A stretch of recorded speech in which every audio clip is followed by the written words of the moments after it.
Muito providencial essa homenagem feita ao nosso presidente saudoso Esperoto hoje aqui durante a abertura, né? Sem dúvida nenhuma, porque quando falamos em Carlos Esperoto, o que Carlos Esperoto fez? Muita gente ainda hoje está na lavoura graças a Carlos Esperoto, porque ele resolveu a securitização lá no passado já, essa securitização que ainda hoje estamos pagando de 25 anos, efetivamente foi resolvida pelo Carlos Esperoto. Não sei se foi a única securitização, mas foi uma das poucas. Acredito que sim. Eu não tenho, na minha história, eu não conhecia outra. Isso foi feito porque, na realidade, o agronegócio brasileiro é uma coisa muito recente. Quando foi feita a securitização, o Brasil produzia 80 milhões de toneladas de grãos. O ministro da Agricultura era o ministro Turra. Então, houve um trabalho muito forte da Federação da Agricultura, presidida pelo Carlos Esperoto. Se conseguiu essa securitização por 25 anos, que ainda estamos pagando, diga-se passagem. E veja bem, resolvemos, estamos pagando e solucionou o problema sim, porque pegou o Brasil de 80 milhões e atirou para 230 milhões. Mas algo está acontecendo que voltamos de novo a estaca zero. Ou seja, voltamos a estar endividados outra vez e já um endividamento crescente, não só no arroz, já está no setor lácteo. Eu ontem fui a Santa Catarina, descobri que a maçã está sofrendo exatamente o mesmo problema. E aí temos os problemas estruturais que têm que serem resolvidos, que é as questões dos tratados de Mercosul, que têm que serem resolvidas, e além do Mercosul nós temos que ver o peso do Estado brasileiro, porque o Estado brasileiro, nas suas 3 esferas, virou atividade fim, não é mais atividade meio. E hoje nós trabalhamos só para sustentar o Estado. Consequentemente, nós estamos numa decadência constante e contínua, quero me parecer, em função desse inchaço do Estado, porque não há produção, não há indústria, não há comércio, não há agronegócio que sustente o país do tamanho que ele está, desse gigantismo que ele se encontra hoje. Então, isso é tão evidente e tão claro que o Estado, e principalmente o Estado do Rio Grande do Sul, está numa depressão econômica. Então, o senhor falou uma frase hoje de manhã no programa que eu fiquei pensando depois. A crise que antes veio para outros setores chega no agro. E ela vai ser tão longeva assim, presidente? Exatamente é onde eu estou falando. Vê que nesse crise do arroz nós estamos trabalhando com duas temporalidades, o curto prazo, que já foi bem explicado aqui, e o médio e longo prazo, que justamente são as questões do Mercosul e tamanho do Estado brasileiro, na minha opinião.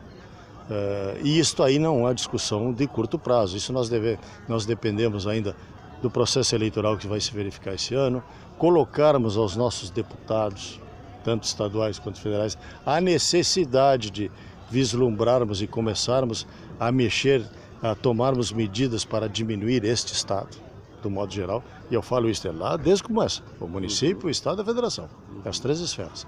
Então eu vejo grande dificuldade. Nós temos que pensar seriamente no Instituto da Estabilidade do Funcionário Público.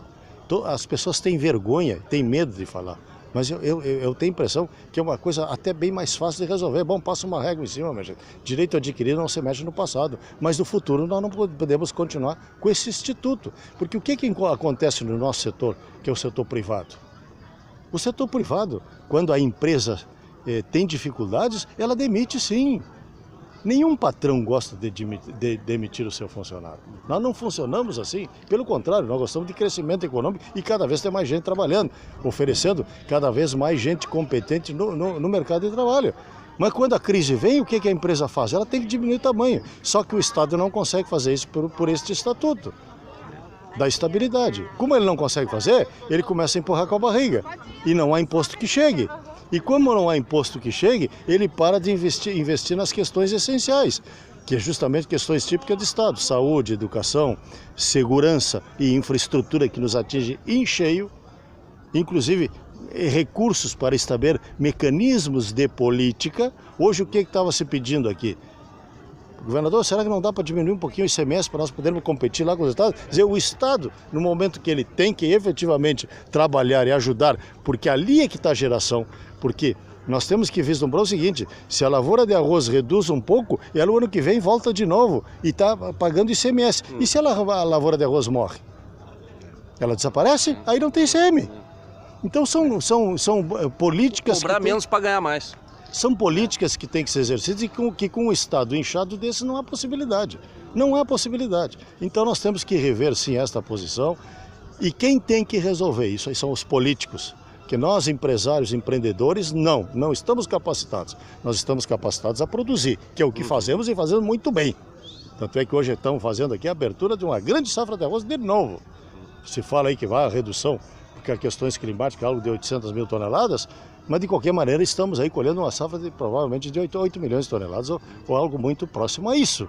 Então o setor sempre vem respondendo. Agora, só que o setor está sufocado, mas o Estado, na sua grandiosidade, inchado, o que ele está fazendo? Ele espera que eu pague o meu imposto para sair correndo e pagar um parcelamento do funcionário público e não consegue diminuir a sua estrutura.